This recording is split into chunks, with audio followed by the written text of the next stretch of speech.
Rina Shah is a Conservative political advisor and she's joining us from Washington, D.C. Thank you, as always, for your time, Ms. Shah. We appreciate it. So Trump is the only post-war president to have less than half the public support at 100 days in both his terms now. That's not good, is it? We should back up and look at where things are at. For Republicans, they are overwhelmingly enthusiastic about Trump's bold start.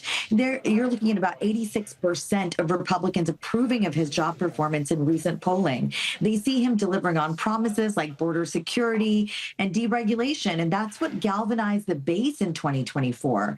Now, historically speaking, Republican satisfaction with the nation's direction, it surged 58 points post-inauguration, and that was the largest ever recorded by Gallup in 34 years. So what that told me is that this is a unified party that was ready to reshape Washington. Sitting in this moment, though, we have to look at the forward momentum. Where is it? With control of the White House, Senate, and House, Republicans are viewing Trump's first 100 days as a launch pad for long-term conservative victories, and that's despite media focus on controversies. But even within Republicans, there are some who are really concerned about how Donald Trump is acting as president. It's true, while Republican-leaning voters overwhelmingly back him, some polls show that many think that he's going too far. The Washington Post ABC Ipsos poll showed that at least 1/4 of Republican-leaning voters say that he's gone beyond his authority as president, doesn't respect the rule of law,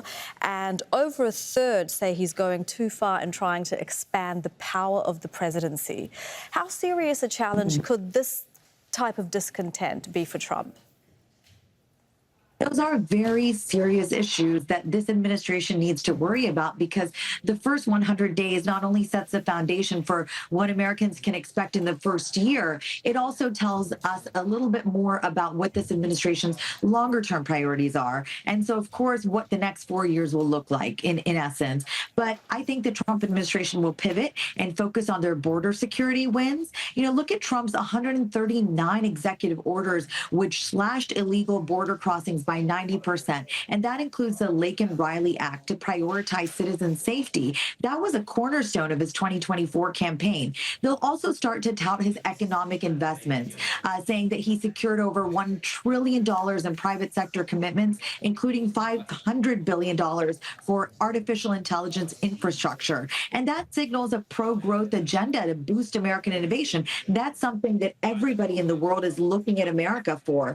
Also, government efficiency, that's been really big. And again, you can expect this administration to push back on these numbers by saying, look, we launched the Department of Government Efficiency, DOGE, which is led by Elon Musk. And they did that to streamline the federal bureaucracy. And so 80% of Republicans backed federal hiring freezes. These moves align with conservative demands for smaller government. And that is what you can expect the administration to push back on Democrats and the greater public writ large when they try to say, you're not likable, President Trump. You're slipping in the approval numbers. They want to tout their achievements, and they should. And I'm afraid we've run out of time. Rina Shah, a lot more to talk about, but I think we'll have an opportunity over the next few days.